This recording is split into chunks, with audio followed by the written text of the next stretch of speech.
دیکھیں کہ یہ قربانی جو کرنا ہے یہ کوئی معمولی چیز نہیں ہے، بہت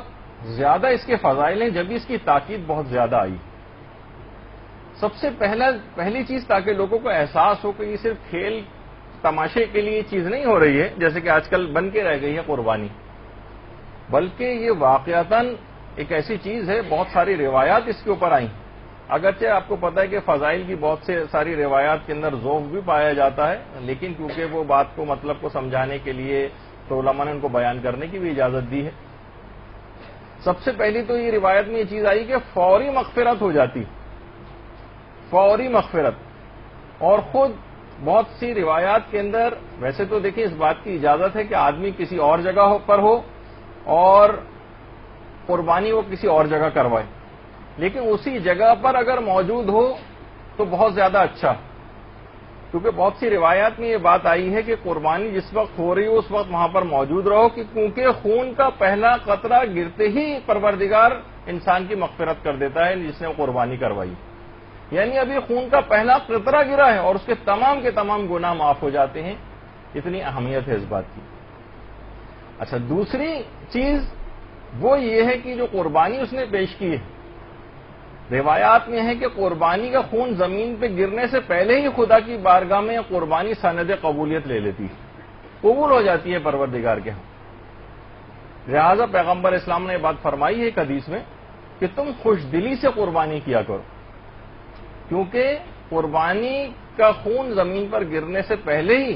خدا کی بارگاہ میں یہ قبول ہو جاتی، تو خوش دلی سے قربانی کرو۔ جیسے کہ اکثر جگہوں پہ اس کو ایک بوجھ سا بھی سمجھا جاتا ہے، بوجھ۔ اچھا، ایک اور جو اس کا فائدہ ہے کہ دیکھیے جانور کے ہر بال کے عوض اس کو ایک نیکی دی جاتی۔ زید ابن ارقم جو پیغمبر اسلام کے ایک صحابی تھے، وہ فرماتے ہیں کہ صحابہ نے ایک دفعہ پیغمبر اسلام سے قربانی کا ثواب پوچھا تھا، تو پیغمبر نے جملہ اس میں ارشاد فرمایا تھا کہ اس کی ایک بال کے عوض ایک نیکی، جتنے اس کے جسم پر بال ہوں گے اتنی ہی زیادہ اس قربانی کرنے والے کے لیے نیکیاں لکھی جائیں گی۔ اچھا، اب دیکھیے کہ یہ آخر اتنا زیادہ اس کا ثواب کیوں رکھا گیا ہے، اس کے پیچھے فلسفہ کیا ہے قربانی کا؟ دیکھیے سب سے پہلی بات تو یہ ہے کہ پروردگار عالم اس کے ذریعے ایک تشویق دلانا چاہتا ہے اور ایک احساس کو بیدار کرنا چاہتا ہے کہ خدا کی راہ میں قربانی دینے کے عادی بنو۔ دیکھیے کبھی کبھار ایسے مواقع زندگی میں آتے ہیں اور ہر شخص کے آتے ہیں، آپ کو خود محسوس کرنا چاہیے کہ کہیں واقعی یہ موقع میرے پاس پروردگار کی طرف سے قربانی مانگنے کا تو نہیں۔ مثلا کبھی مال کو راہ خدا میں دینا ہوتا، مال کو پتہ چلا آپ کے خمس اتنا زیادہ آپ کے واجب الادا نکلا، اب آپ کو نا اس مال کو راہ خدا میں دے دینا چاہیے، لیکن اب کیا ہے، شیطان آ کر آپ کو بہکائے گا، آپ کے ہاتھوں کو روکے گا، اور اتنا مال نکل جائے گا، کوئی پلاٹ بکا ہے، اتنا زیادہ لوگ طریقے پوچھتے پھرتے ہیں، کوئی ایسا طریقہ نکل آئے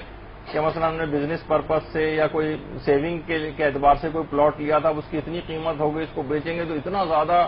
20% یا 25% بہت سے مسائل کے اندر خمس دینا پڑتا ہے، بہت مال نکل جائے گا۔ تو اب یہی موقع آ گیا کہ اس مال کو قربان کیا جائے حکم خدا کے سامنے۔ تو کبھی مال راہ خدا میں دینا ہوتا ہے قربانی کے طور پر،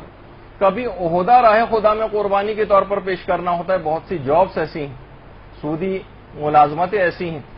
کہ جو کہ کرنا حرام ہے، جس کے الگ ایک تفصیلی مسئلے ہیں اور تمام مجتہدین نے اس کو حرام قرار دیا، جس کے اندر سود کا لین دین ہوتا ہے۔ اب یہاں پر کبھی اسلام آپ سے تقاضا کر سکتا ہے، جب مقام عمل پیش آئے تو علماء سے رجوع کرنا چاہیے، لیکن ایک عمومی مسئلہ بتا رہا ہوں کہ عہدے کی بھی قربانی دینا پڑتی، کبھی آسائشوں کی قربانی دینا پڑتی ہے۔ اتنی شدید گرمی ہے، آپ لوگ یہاں پر آئی ہیں، اپنے آرام کو آپ گھر میں بھی ٹھنڈے طریقے سے رہ سکتی تھیں اور اطمینان کے ساتھ، آپ کو کیا ضرورت تھی، لیکن آپ نے علم دین حاصل کرنے کے لیے اپنی ایک آسائش کو قربان کیا، اپنے آرام کو قربان کیا۔ اور کبھی زیادہ بڑے سینیریوں میں اگر دیکھیں اور اس کو کافی بڑھا لیں ہم اپنے کینوس کو، تو اس میں کبھی کبھار جان بھی دینی پڑ سکتی، اور اسی جذبے کی بیداری کے لیے ایک سالانہ مشق اور پریکٹس کا نام ہے عید قربان کی قربانی، تاکہ انسان کو یہ احساس رہے کہ ایسے مواقع مجھ پر آ سکتے ہیں کہ مجھے یہ چیزیں خدا کی راہ میں قربان کرنی پڑے. لیکن ہم یہ دیکھ رہے ہیں کہ جانور تو مستقل ذبح ہو رہے ہیں،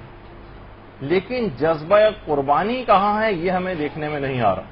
جذبہ قربانی جو پروردگار پیدا کرنا چاہتا تھا. دیکھیے خدا پروردگار عالم خود آیات قرآنی کے اندر یہ بات بتا رہا ہے کہ اس جانور کی قربانی کے ذریعے اسے کیا چیز درکار ہے، کیا چیز پروردگار کیا چاہتا ہے. سورہ حج کی آیت نمبر 37 میں کہ خدا ان جانوروں کا خدا تک نہ ان جانوروں کا گوشت جانے والا اور نہ ہی خون، اس کی بارگاہ میں صرف تمہارا تقویٰ جاتا ہے، اخلاص نیت جاتی ہے. پروردگار نے خود اس کا اعلان کر دیا کہ مجھے کیا تم سے چاہیے اس قربانی کے نتیجے میں. تو وہ جذبہ قربانی ہمیں دیکھنے میں نہیں آتا. جو پروردگار نے چیز مانگی ہے تقویٰ، وہ ہمیں دیکھنے میں نظر نہیں آتا کہ وہ تقویٰ کہاں ہے، وہ جذبہ جو قربانی وہ کدھر. موجودہ جو قتل و غارت گری چل رہی ہے اور شہادتیں ہو رہی ہیں اس سے قطع نظر. خون بہانا تو چھوڑیے، آپ یہ بتائیے کہ کب خدا کی راہ میں اپنے خون تو چھوڑیے پسینہ بھی بہایا. ایک رات کوئی ہم سوچ کے بتا دیں کہ جب ہم اسلام کے لیے اپنے آرام کو ہم نے ترک کیا ہو اور ایک رات بھی جاگے ہوں اسلام کے لیے، کوئی ایسی اذیت اور تکلیف اور پریشانی جو ہم نے فقط اسلام کے لیے اٹھائی، اسلام کے لیے دین کی خاطر ہم نے واقعتاً کبھی کسی آسائش کو ترک کیا ہو،